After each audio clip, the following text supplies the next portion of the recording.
E o projeto sionista era criar um Estado de supremacia étnica, um etno-Estado, um Estado baseado num critério étnico, numa região na qual os judeus eram minoritários. Essa era a realidade quando surge o sionismo como doutrina e como movimento. Volto a repetir, Rabino, era uma realidade semelhante àquela dos africanos, dos boers na África do Sul.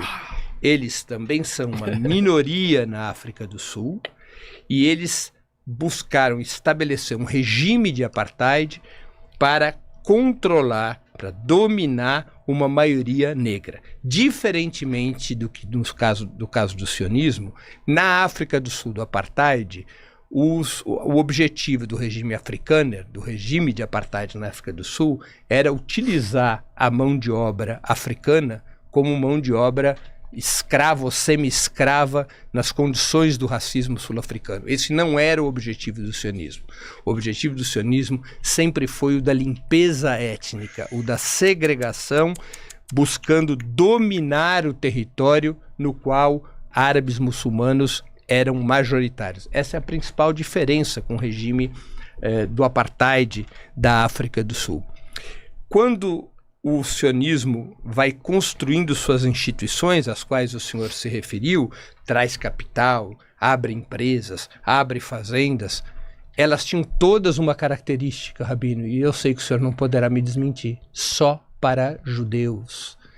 Não judeus não podiam trabalhar nessas empresas, não judeus não tinham acesso aos hospitais, não judeus não tinham acesso às escolas, não judeus não tinham acesso aos kibbutzim, não judeus não poderiam acessar essas instituições criadas pelo capital judaico que vinha de fora, vinha de Rothschild, vinha da burguesia judaica e de seus aliados. Esse capital que criou empresas de tecnologia criou um sistema de segregação.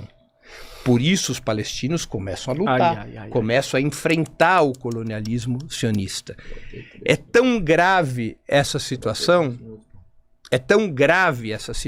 de segregação que, por exemplo, a Central Sindical Israelense somente passou a representar trabalhadores árabes, somente começou a representar trabalhadores árabes a partir de 1959. Antes disso, ela só aceitava representar trabalhadores judeus. É uma segregação inserida no próprio movimento operário. A comparação com a CUT brasileira é absurda, porque a CUT brasileira não é racista, ao contrário da Central Sindical Sionista, que tinha um fundamento racista, só aceitava representar trabalhadores judeus. Isso faz parte do regime de segregação representado pelo sionismo. Um regime de apartheid, como muitos historiadores judeus e israelenses estão cansados de comprovar, e as instituições de direitos humanos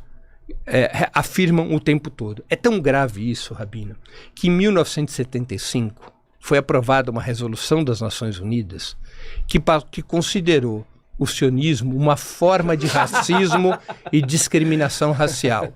Em 1975 é aprovada essa resolução, comparando o sionismo aos regimes de apartheid como o da África do Sul. Durante 16 anos teria vigência essa resolução. Essa resolução só deixaria de existir em 1991. Por que se chegou a essa resolução? Por que se construiu maioria entre os países para aprovar uma resolução desse tipo na Assembleia Geral das Nações Unidas? Pelas características coloniais e racistas do sionismo, não de agora com Benjamin Netanyahu, não agora com o extremismo sionista governando o Estado de Israel, mas lá atrás, quando quem governava Israel era o sionismo trabalhista, era o Avodá, o antigo Mapai, que governava o país, porque desde a origem, desde antes até da fundação do Estado de Israel, o que lá foi estabelecido foi um regime de apartheid, foi um regime de segregação, e segregação cujo objetivo era a limpeza étnica, a subordinação do povo palestino. Essas são as características do regime sionista. Eu não vou negar que o regime sionista trouxe desenvolvimento tecnológico. Eu não vou negar que o regime sionista trouxe, em determinados ramos da economia israelense, algum grau de desenvolvimento, embora Israel dependa inteiramente dos Estados Unidos para se armar e para sobreviver. Mas esse desenvolvimento... Rabino, eu esperava que o senhor fosse mais respeitoso. Eu esperava de um rabino mais respeito. Eu esperava mais verdade. Não, aqui o senhor só está ouvindo verdade. Eu esperava mais verdade. E se você não concorda, se o senhor não concorda, na sua vez, você discorda. E não com esse gesto respeitoso. Tem momentos que a coisa fica hilária. Rabino, que a gente ri para não chorar. Até a audiência está pedindo isso do senhor. Que a gente ri para não chorar. Porque quando a gente esbarra em estereótipos antissemitas, o comportamento aí realmente fica muito difícil. O comportamento fica muito difícil a gente ficar quieto à parte. O comportamento desrespeitoso é próprio de quem não tem mais argumentos. Eu vou seguir os argumentos. Quando não se tem mais argumentos, a gente adota uma postura desrespeitosa. Não. Que é o seu comportamento desrespeitoso é o comportamento da mentira. O senhor pode até... mentira. Estereótipos antissemitas. O senhor é desrespeitoso porque não tem mais argumentos. Rabino, não, os argumentos vão seguir. O senhor já conhecia o Breno Altman, o senhor pesquisou o livro dele, sabe quem é o Breno Altman, se propôs a vir aqui. A gente estava fazendo Será um prazer seguir. A gente estava fazendo um Será debate um prazer seguir bonito, e refutar bacana, as mentiras que você está falando. Parece que no final, assim, a galera tá falando, no final o Rabino não tem nenhum problema. Para concluir, esse desenvolvimento tecnológico, esse desenvolvimento econômico, mesmo que Israel seja absolutamente dependente dos Estados Unidos em termos militares e comerciais, ele tem uma característica desde a origem, desde o início do processo de colonização sionista. É uma característica de segregação, excluindo a população então majoritária da Palestina, que eram os árabes muçulmanos. E nisso, repito, guarda muita semelhança com o regime do apartheid da África do Sul, como muitos historiadores atestam. Rabino, você tem 3 minutos. Eu não vou te dar 30 segundos que o Breno estourou, porque teve uma interrupção, então a gente vai seguir com o seu tempo normal, tá? 3 minutos. Vamos lá. Em relação à ONU, 1975, é realmente muito triste ouvir esse tipo de informação como se isso fosse algo relevante. Não é verdadeiro? Porque a gente está falando de países onde o apartheid religioso impera. É realmente ridículo você falar de Arábia Saudita, é realmente ridículo você falar de Kuwait, você falar de Emirados Árabes em 1975 como se fossem combatentes de regimes que discriminam. Países cuja legislação religiosa tem no seu âmago a condição de dime, Breno, por favor.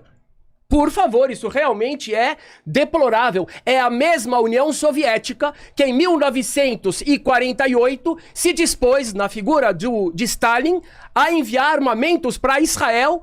E de repente, quando ela percebe que existe um interesse geopolítico, então ela se alia com países completamente ditatoriais, aqueles sim com uma ditadura étnica, e muitos deles até hoje, para condenar Israel com uma acusação falsa, justamente Israel que tem uma população com uma constituição étnica tão variada e com 2 milhões de árabes, Breno, inclusive vários árabes sionistas.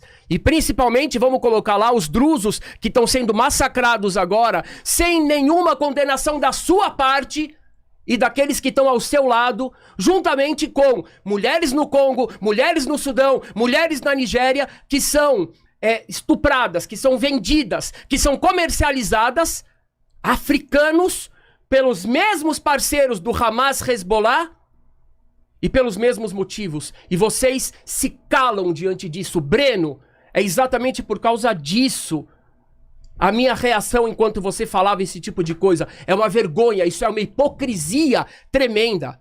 Você querer fazer críticas a Israel, por mim, tá bem. Não tem nenhum problema, nenhum erro. Eu acho correto e justo. O povo judeu internamente é extremamente autocrítico. Mas querer fazer certos tipos de crítica, querer elencar os países mais ditatoriais do mundo como defensores da pluralidade e dos direitos humanos, isso não é correto. Ok? Agora eu quero ler o relatório da ONU, é claro, porque eu não estou falando da ONU em 1850, Breno. Por favor. Tem um tempo ainda? 30 segundos. Ok. Então vamos lá. Registro oficial da... Aqui. Tá. Não residentes, muitos dos que... Aqui. Registro oficial da Assembleia Geral da ONU, 5ª sessão, relatório sobre refugiados palestinos, 6/10/1950. Os números para o Líbano são confusos devido ao fato de que muitos cidadãos libaneses ao longo da fronteira palestina trabalharam habitualmente a maior parte dos anos nas fazendas ou nos pomares de frutas cítricas da Palestina. Com o advento da guerra, eles voltaram através da fronteira e reivindicaram status de refugiados. A ONU está dizendo aqui que ela não conseguia definir o número real de palestinos, porque muitos daqueles que se diziam palestinos eram libaneses que vieram trabalhar em Israel e que depois exigiram status de refugiados. Já estourou, hein, Rabino? Ok. Um dos motivos, e tem várias documentações da ONU nesse período, Breno, é claro que eu não ia falar da ONU em 1840. Muitos desses relatórios mostram que vários desses egípcios, libaneses, sírios, que iam ali reivindicar o status de palestinos, é porque eles queriam receber tudo aquilo que era dado para os palestinos em relação à alimentação, em relação a fundos. Então é disso que eu estou dizendo, isso sim é documentado, e não é correto dizer que tudo que o Rabino fala é religião, Breno.